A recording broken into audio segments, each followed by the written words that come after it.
印度召开阿富汗国际会议，中巴呢默契配合，印方开了一个寂寞的会儿。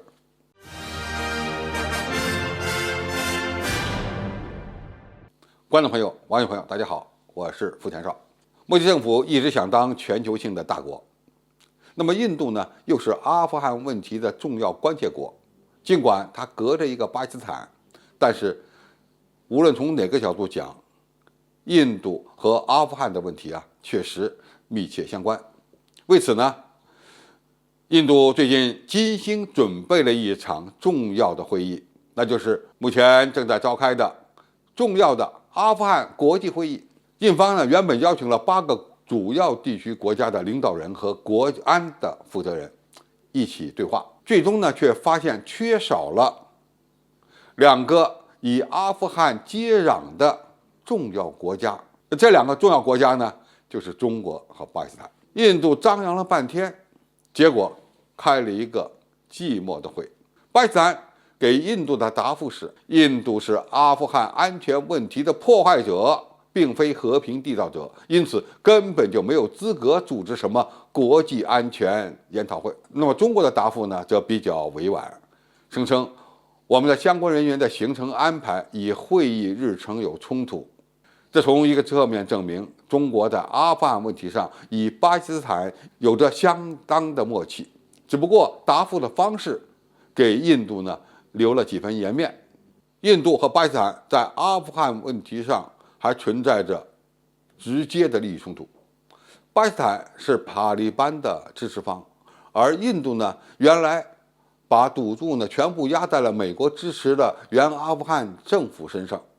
为此呢还向阿富汗砸了几亿美元的金钱，最后收获到了一个敌人。在印度看来，塔利班执政后的阿富汗可能会成为印度恐怖袭击活动的支持者，还有可能呢与巴基斯坦、中国一起对印度形成所谓的战略包围。这个呢恐怕是印度政府目前最为担心的地方。因此，为了缓和和阿富汗之间的关系，他才积极主动地组织了这么一个所谓的国际峰会。中国则是目前的阿富汗政府走向理性治国的重要支持者，也就是说，中国与阿富汗县政府的经济合作可能是未来影响阿富汗政局走向的一个关键。阿富汗甚至有可能会成为“一带一路”战略的一部分。据报道，印度政府对这次大会呢是相当看重的。为此呢，印度向那些受到邀请的中亚各国代表提供了非常丰厚的旅游套餐，包括参观金庙、泰姬陵和新德里等等。如果能够等来巴基斯坦和中国的代表，就算塔利班政府不来人，莫迪政府似乎就能在阿富汗问题上呢挽回些颜面。印度开这个会，无非就想证明自己在阿富汗局势的发展上还有话语权。但是莫迪政府似乎忘了，自己可是第一个宣布永远不承认塔利班政权的国家。当时嘴很硬，这等于堵死了他和塔利班对话的大门。现在印度除了开个会儿，还有什么办法呢？难道想通过大会求着中国与巴基斯坦向阿富汗的县政府施压？实际上呢，不管效果如何，印度政府实际上是非常希望中国和巴基斯坦能够参加他组织的这么一个会议，以便呢从侧面承认印度呢是阿富汗问题的重要参与角。然而那些中亚国家呢似乎也明白印度在阿富汗问题上其实毫无分量，因此都不愿意参加。由此呢，这场会议最后就演变成了零元旅游服务型。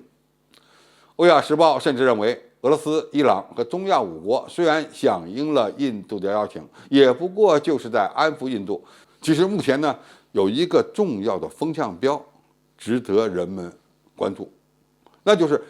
现有的关于阿富汗问题的多边会议都没有邀请印度，甚至连俄罗斯举办的会议也没有邀请印度。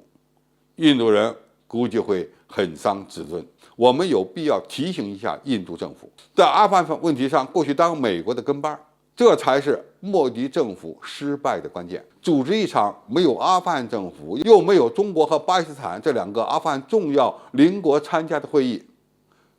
印度的脸不疼吗？好，今天的评述就到这里，谢谢大家收看，我们下期再见。